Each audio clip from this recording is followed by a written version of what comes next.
Hoje no VerboCast nós estamos com Humberto Cataldo, o nosso Kaká, né? Aqui no Verbo da Vida a gente chama de Kaká. E assim, hoje a gente vai saber um pouquinho da história dele, o comecinho da história dele, né? Desde de antemão eu já deixo claro que vai ter um próximo episódio e no próximo episódio o pastor Paulo vai estar com ele falando um pouco mais dos dias mais atuais, né? Ele já no ministério, toda essa carreira ministerial dele. Mas a gente vai falar um pouco do antes. Da onde ele veio, como foi a sua primeira infância, as dificuldades, um ambiente improvável que ele viveu e onde ele conseguiu chegar. Hoje ele é investidor na Bolsa de Valores desde 2008, mas é formado em Teologia pelo Seminário Batista, é formado em História pela UES e formado em Direito pela UFC. Saindo das favelas do Rio, conseguiu chegar a 3 formações, 3 graduações, né?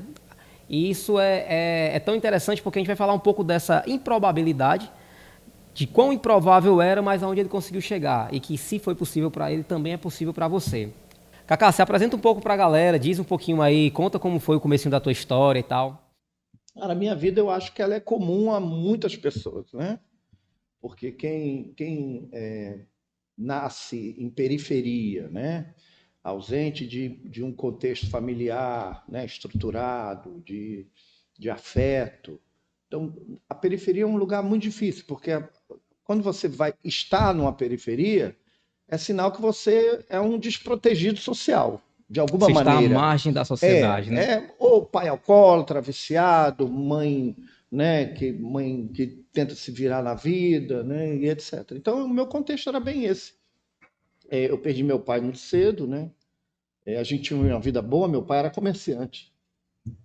E quando meu pai faleceu, meu pai era comerciante e esportista, né? Ele nos finais de semana, na época, ele corria de lambreta, né? Meu pai corria de lambreta. E era a cachaça dele, era a lambreta, tal, uma pessoa muito responsável. E ganhava campeonatos. No Rio de Janeiro tinha muita essa coisa, por volta de 67, 68. Eu nasci em 64. E quando meu pai faleceu, o meu pai não tinha vínculo empregatício, porque ele era um comerciante, né? E o comércio dele veio todo a ruir. Minha mãe civil nunca fez nada, minha mãe nunca tinha feito nada, né? E minha mãe civil muito bonita, né? Minha mãe era gata da região e como civil com 3 filhos, e teve que se virar com 3 filhos. E à época ela ficou tuberculosa, não era nem pneumonia, ficou tuberculosa. E nessa fase de doença dela, ela não pôde ficar com os filhos para não contaminar os filhos, porque é uma doença perigosa, né? Sim, sim. Então, minha mãe era paraibana, só tinha uma irmã no Rio de Janeiro, e a minha tia tinha lá os problemas dela, não sei porquê, os meus irmãos foram parar em casa de familiares e eu fui parar no orfanato com mãe, né? Que é uma coisa, um contrassenso. Não era um órfão, de Eu fato, não né? era órfão, mas eu fui parar no orfanato, onde as crianças eram adotadas. E eu não era adotado porque eu tinha mãe. Era o único lugar que arranjaram para eu ficar, né? Não tinha E familiares que podia tinha. ficar com você? Ou Era todos já estavam assim, locados, né? eu não sei, essa parte da história, eu lembro que eu tinha uma madrinha, né? E ela, depois de grande, ela me procurou e disse: Eu nunca entendi porque sua mãe não deixou você comigo, né? Aí eu falei: Porque você não entendeu quanto mais eu, né? Que era uma criança, né? Criança, eu não entendi, porque minha mãe deixou ali. Depois eu fui entender, porque em frente ao orfanato era o hospital de tuberculoso. Ah, então tava mais Era próximo em ali. frente. E minha mãe, às vezes, ela pedia, era coisa de mãe, né, cara? A gente vai entender isso depois da gente estar grande e tal. Minha mãe, ela entrava em contato com alguém do orfanato para que eu ficasse na janela e ela ficasse na janela para ela dar um deusinho para mim. Cara, Assim, que de coisa. longe, de longe. E quanto isso, as Que histórias lindo, dos meus bicho. irmãos assim, desagregado de família, né? Foi parar em casa de amigos, Fizeram etc. um arranjo enquanto ela se Fizeram um tratava, né? arranjo e isso durou 3 anos. Essa fase durou 3 anos. Quer dizer, eu fiquei 3 anos com a ausência da minha mãe. Mas quando a gente se uniu novamente, assim, era muito desestruturado, né? A gente sofreu, pode falar isso aqui? A gente sofreu violência, fomos violentados. Eu no orfanato, fui violentado pelo... Pode falar mesmo? Não tem problema comigo, não. Não, Eu fui violentado. As crianças todas eram violentadas pelo marido da diretora do orfanato, Cara, né? que parra, bicho. E depois eu fui ver que por onde meus irmãos passaram, eles também sofreram isso. E eu tinha uma irmã que minha mãe tinha muita preocupação com ela, porque ela já tinha sofrido isso, né? E minha mãe foi muito rígida com a minha irmã. E assim, eu não lembro de um momento feliz de nós quatro, né?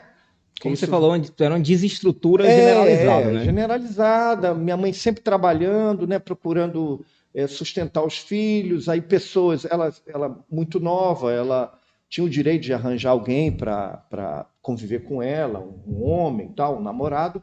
Mas essas pessoas sempre queriam era se aproveitar da minha mãe, né? Essa era a verdade. Ela sempre buscava um pai para gente, mas na verdade as pessoas não queriam ser pai de ninguém, elas queriam se aproveitar da minha mãe.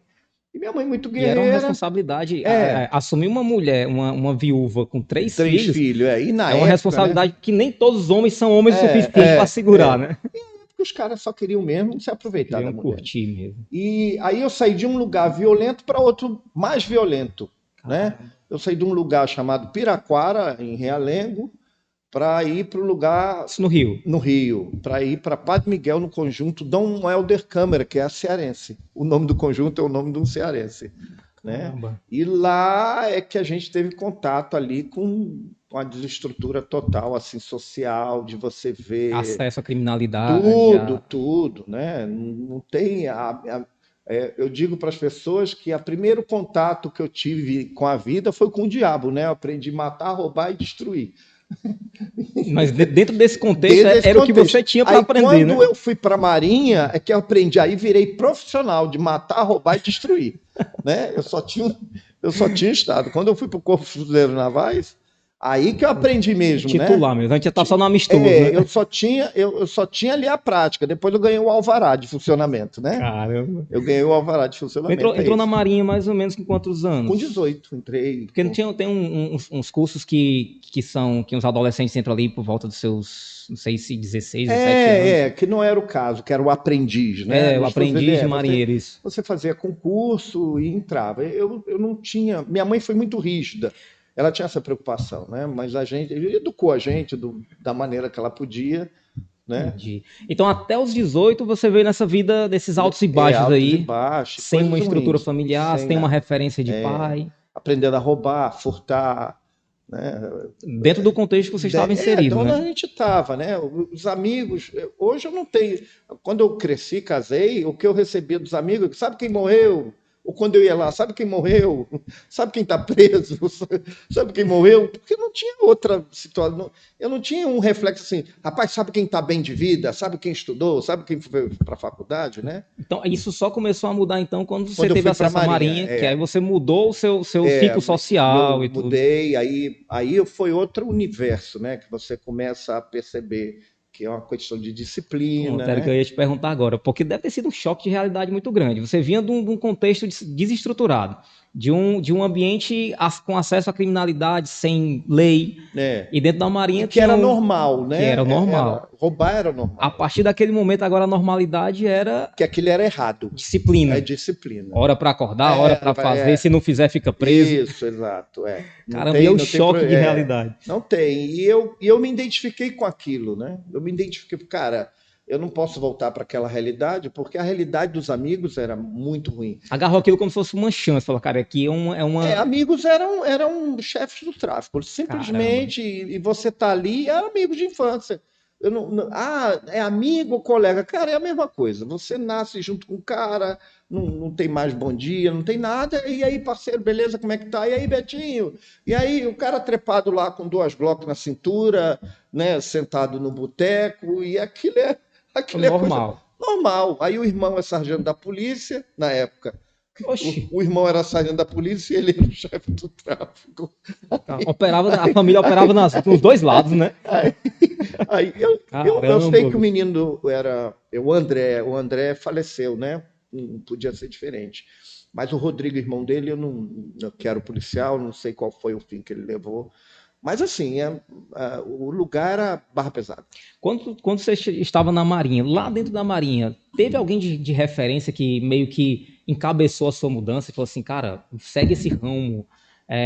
Eu não sei como é que é essa hierarquia, mas eu fiz alguns trabalhos na EANS, aqui no Sim, Ceará, legal, que e é eu a vi escola de alguns aprendiz. tenentes, eu vi alguns Sim, sargentos que os caras eram linha dura, mas eles sim, faziam mesmo querendo que sim, mudança de vida para os sim, moleques, né? sim, sim. E os moleques meio que alguns tomavam É que rumos bons, a né? disciplina, ela é um choque, mas ela é necessária, né?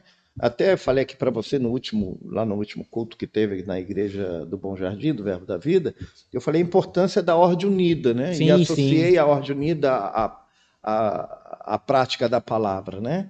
Então, para que todos entendam que quando se dá uma ordem, você obedece.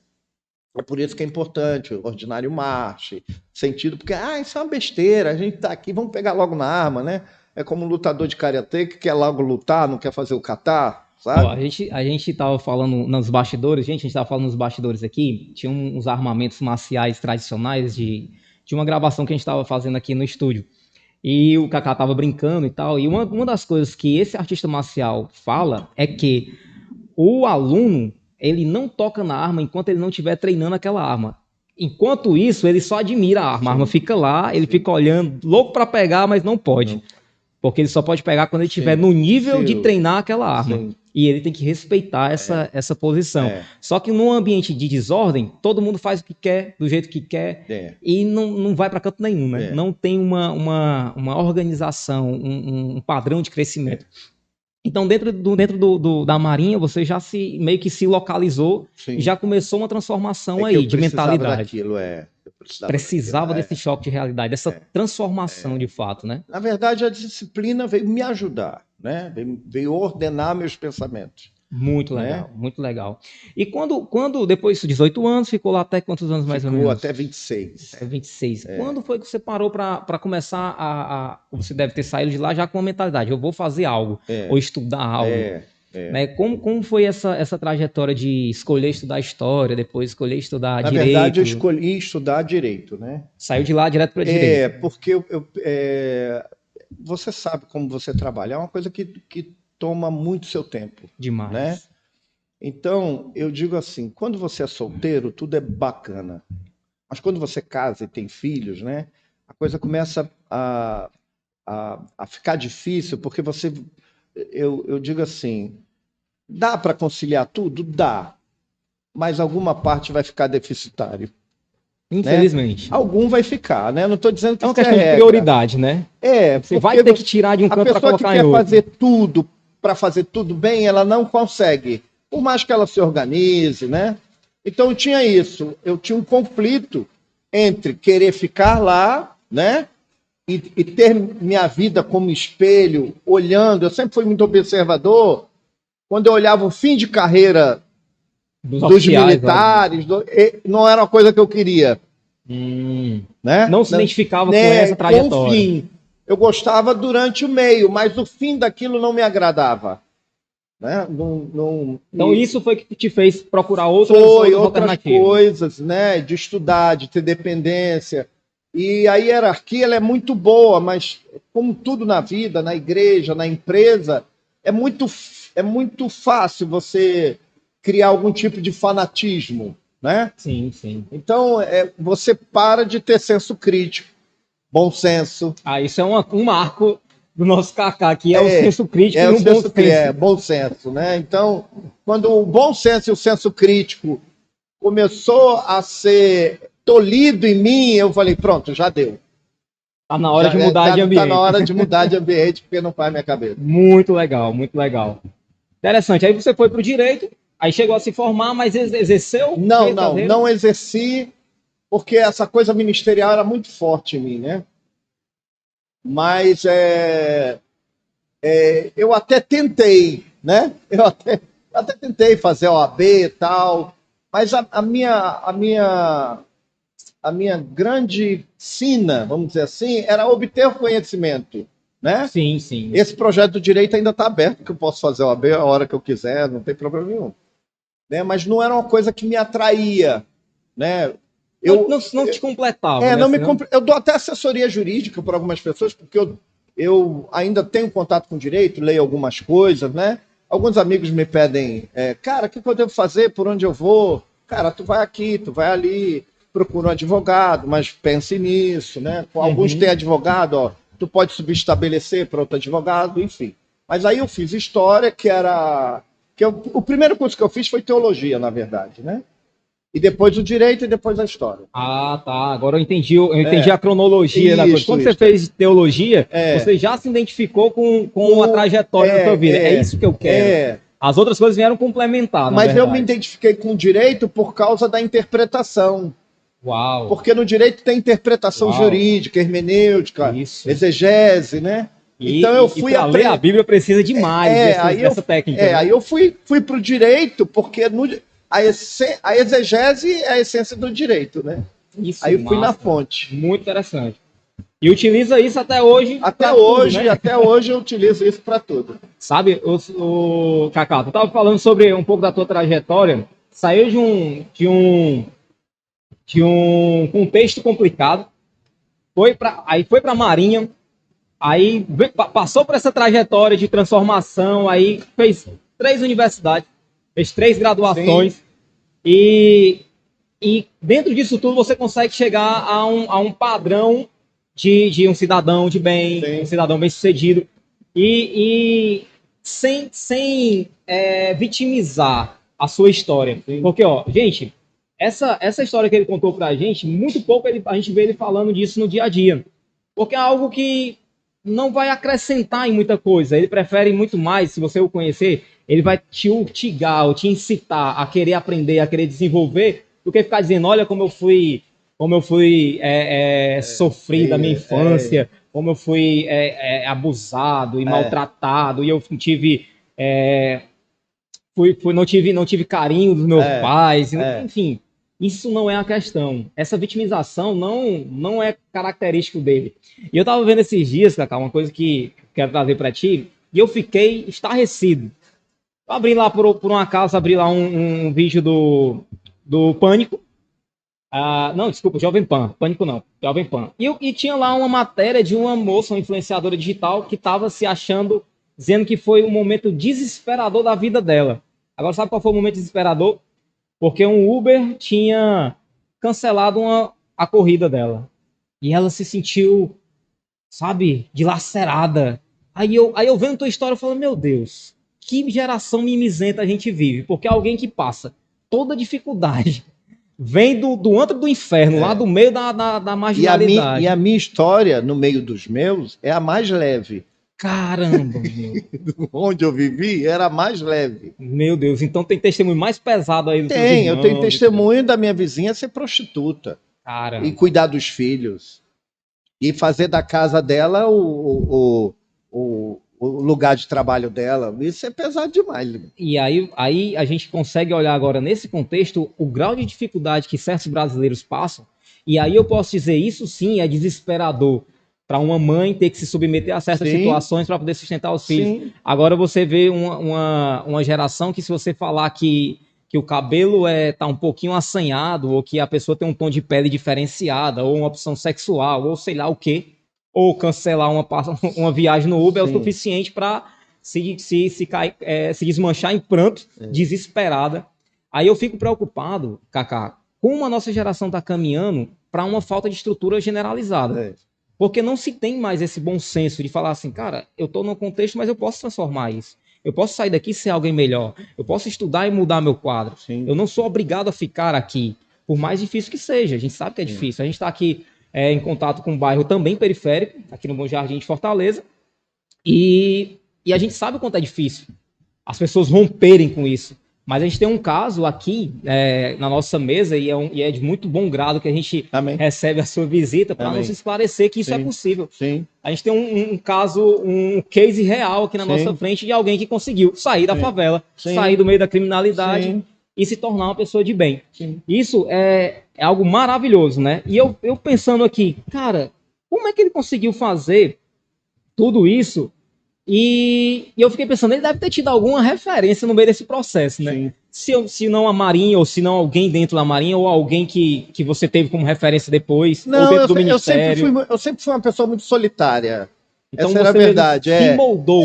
Eu sempre fui muito solitário porque a morte, ela alcançou minha família, né? Eu perdi minha irmã, perdi minha mãe, perdi meu irmão, pai, Pai irmã. cedo, né? O pai foi cedo, com 3, minha irmã eu tinha 5.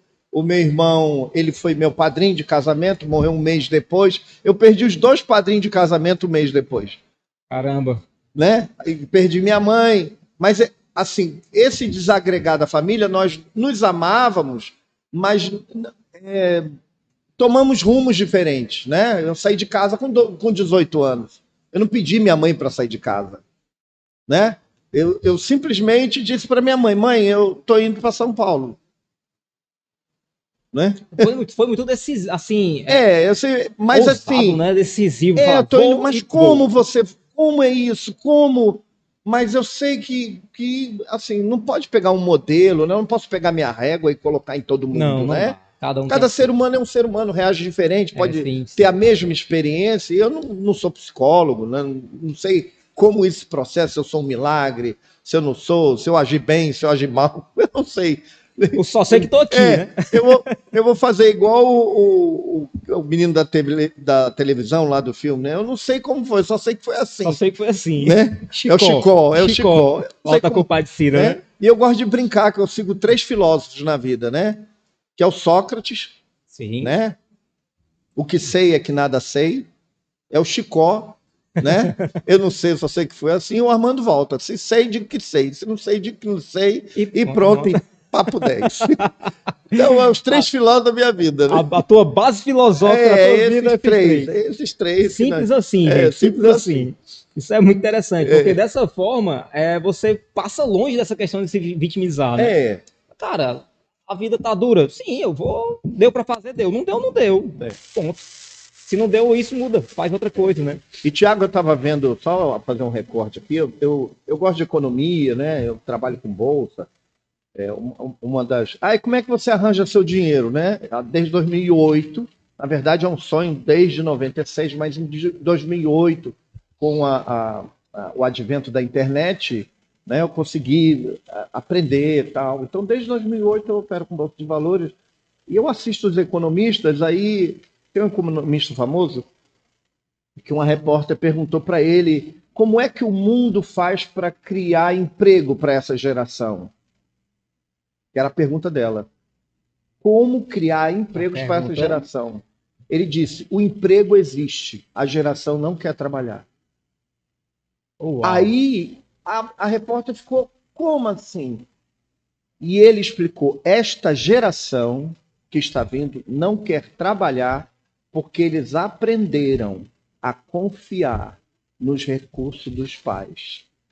Eles vivem em função da aposentadoria dos pais. Caramba. Então, para eles não têm o desafio, porque os pais garantem tudo. Então, você vai ver pessoas com 40 anos dentro de casa, mulheres, homens, querem ter sexo casual, porque é mais fácil viver sob a tutela dos pais, que têm uma aposentadoria, mesmo que vá acabar um dia. Então, na cabeça deles, quando acabar, eu dou meus pulos. Caramba, é meio arriscado. Então esse cara falou assim, meu irmão, esse cara tá coberto de razão. É verdade. Emprego tem, não tem quem trabalhe. Quem queira o emprego. Essa é a geração. E nem quem queira se capacitar para ocupar porque você vai ver a geração, por exemplo, eu saí de casa com 18 anos, mas trabalho desde os 11. Nunca quis ficar em casa. Eu nunca quis estudar, na verdade. Eu queria ganhar meu dinheiro, porque minha mãe, eu chegava em casa, aí ela, tá mascando chiclete por quê? Aí eu, porque eu quero. Não, isso é coisa de maconheiro. Linha dura. Coisa de maconheiro. Cadê a veia? Pico, né? Que era talvez que tava droga. Cadê os dedos do pé? Os dedos do pé. Porque você injetava nos dedos do pé para não aparecer, a polícia não ver. Então você injetava o pico, para não ficar aqui.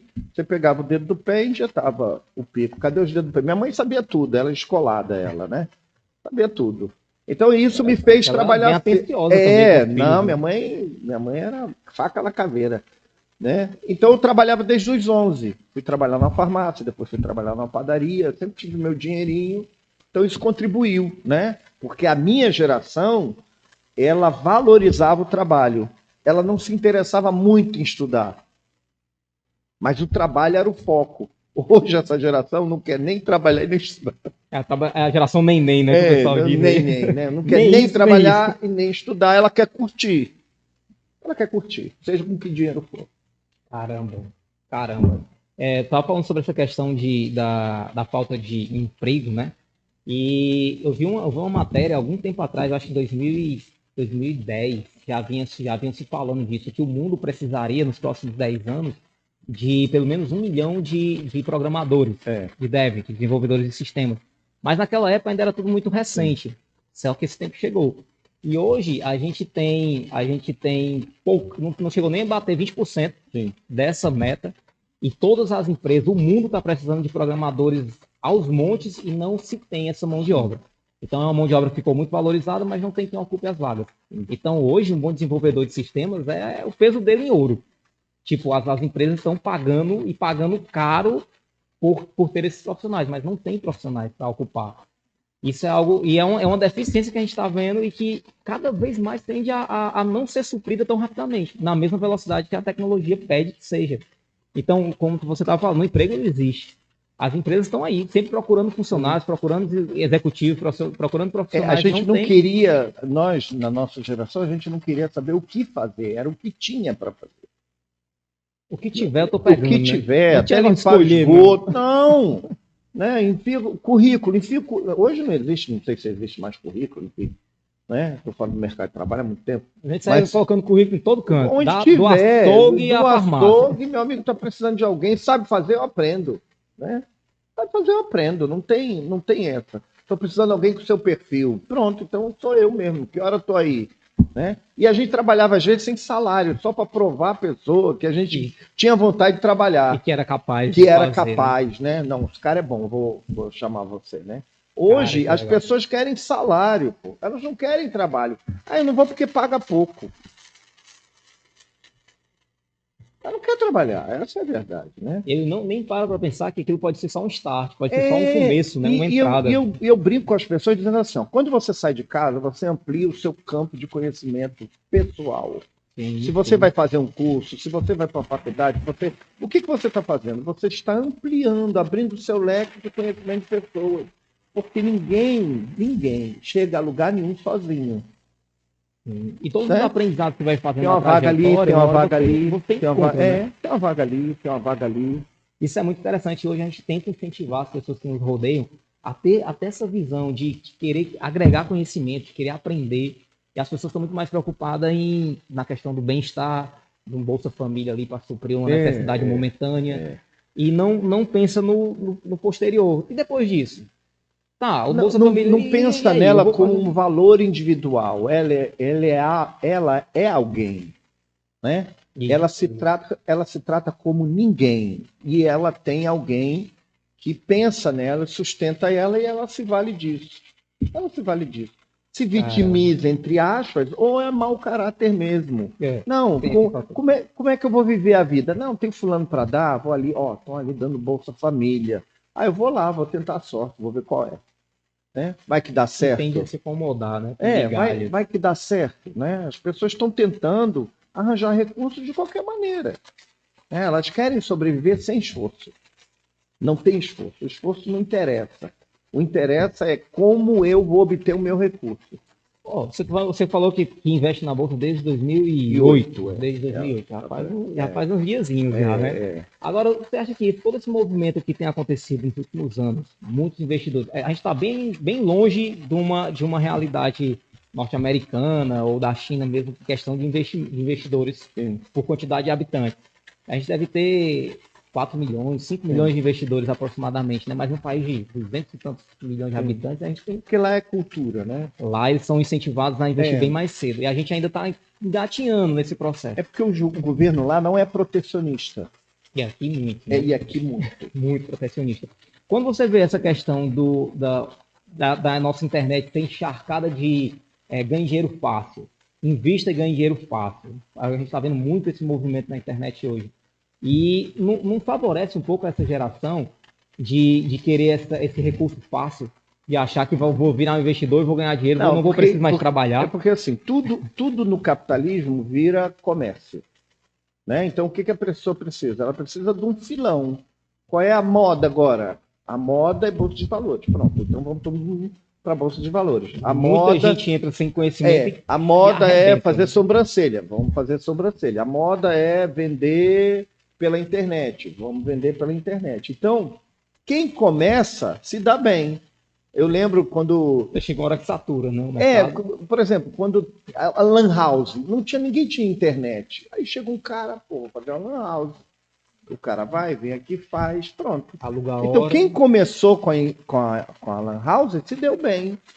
Mas aquele que chegou, cara, não tem nada para fazer, vou montar uma Lan House. Foi na hora que a Lan House ia deixar de existir. Se ferrou. E muitas pessoas estão entrando no mercado financeiro assim, né? Na hora que a coisa tá ruim, ele tá entrando. Né? E sem um pingo de estrutura emocional Sem para se nada, manter, sem né? nada, Se porque desespera, perde dinheiro. tudo que exige conhecimento não é algo fácil. Não é algo fácil. Você tem que adquirir como funciona, como vai. Não é simplesmente vou fazer. Né? Como tinha amigos que Petrobras com preço lá em cima, e ele, cara, peguei todo o meu fundo de garantia, R$ 200 mil, comprei tudo de Petrobras, a R$ 48. Aí eu falei, cara, tu não vai fazer isso. Aí ele, já fiz, porque vai subir. Foi. Subiu para baixo, R$ 3,90 em 2014. Meu Deus. De R$ 48 para R$ 3,90. Derreteu todo o dinheiro do Hoje cara. está a 30 e tanto, mas ele já perdeu tudo. Ele não esperou esse tempo todinho, né?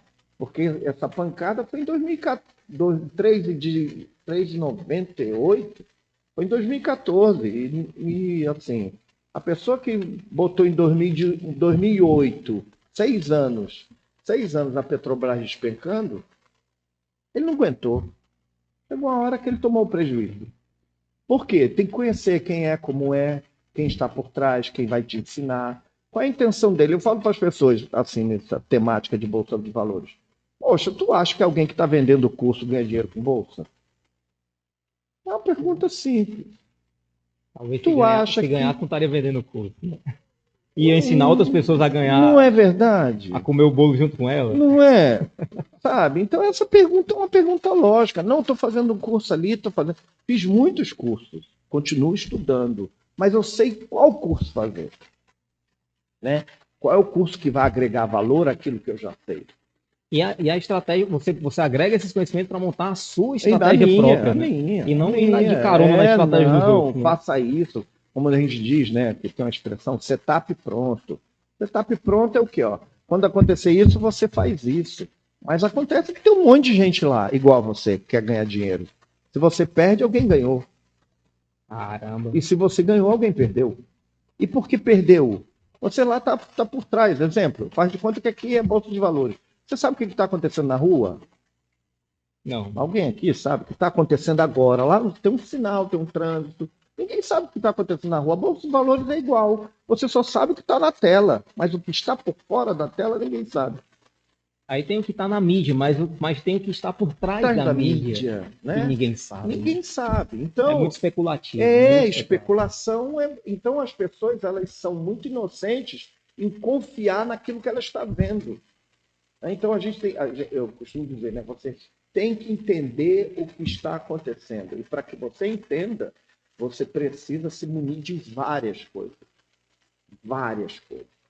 Né? Macroeconomia, microeconomia, qual é a notícia, se é uma notícia, né? Que é uma notícia que vai abalar o mercado, se tem decisão de governo, é uma série de coisas, não é só ali um setup. Né? Falando agora, eu lembrei aqui, puxando para o contexto de fé, que é onde a gente também está inserido, as pessoas tendem, às vezes, a deixar o conhecimento técnico de lado e entrar numa vibe cega. Não, eu vou fazer pela fé. Eu vi pessoas falando, não, eu vou fazer porque eu vou jogar na Mega Sena e vou mudar minha vida. Eu falei, cara, a probabilidade disso acontecer é mínima. Mínima. Se tu botar uma banca de cachorro quente, é mais garantido tu ganhar alguma coisa do que tu ficar tentando na Mega Sena acumular. E detalhe, tem um monte de gente fazendo a mesma coisa.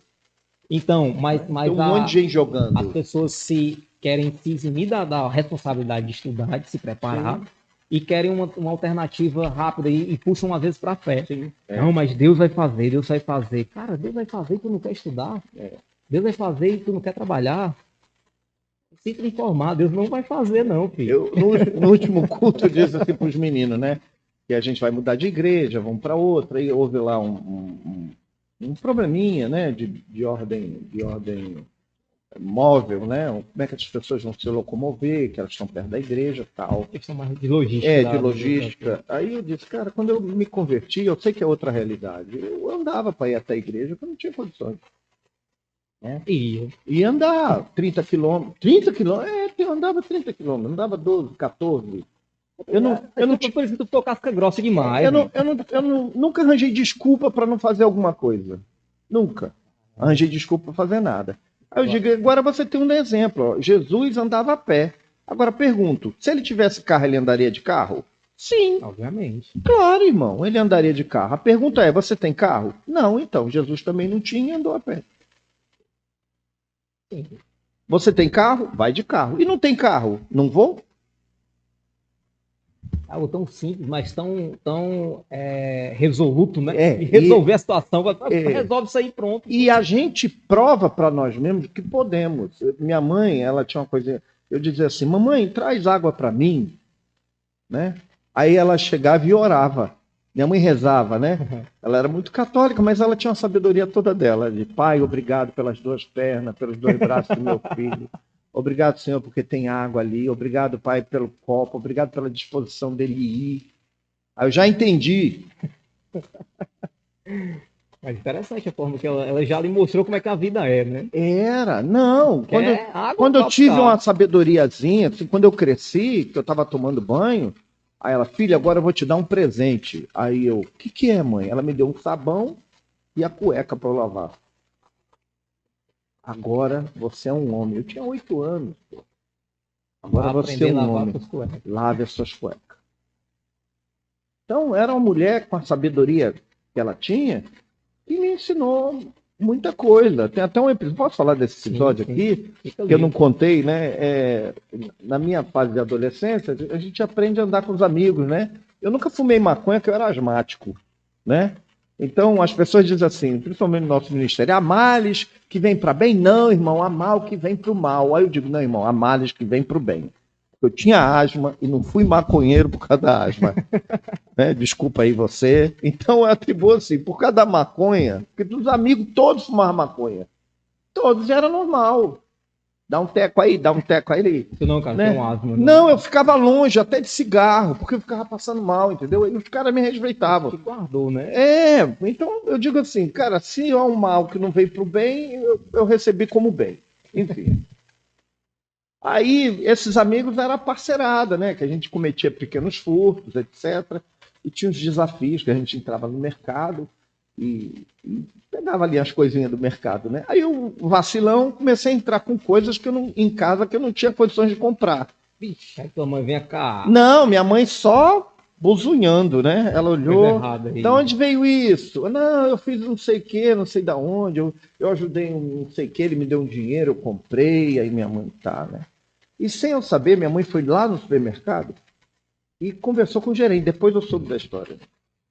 E disse assim, ó, eu tenho um filho que eu estou desconfiando que ele rouba as coisas. Então o senhor vai fazer o seguinte, quando eu trouxer ele aqui, o senhor vai dizer que é ele. Caramba, minha mãe era linha dura mesmo. Minha mãe era xiita, irmão. Minha mãe... Tem a pessoa que me ajudou para alguma coisa, foi ela, né? Por mais com toda dificuldade, minha mãe foi a heroína. Aí ela, filho, vamos no mercado, eu preciso comprar umas coisas. Aí eu, tá bom. Aí fui na maior inocência pro mercado. Aí chegou, deixa eu conversar com o gerente aqui. Aí minha mãe chegou, chamou o gerente. É ele aqui, é? Foi ele? Aí o gerente, foi ele mesmo. Quer dizer que é ele que anda roubando aqui do mercado? Era um caô da minha mãe. Caramba. Caô dela. Caô assim, era uma enganação, entendeu?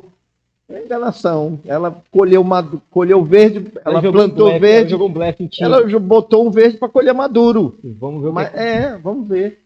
Aí eu olhei assim, cara, a casa caiu, era lá mesmo.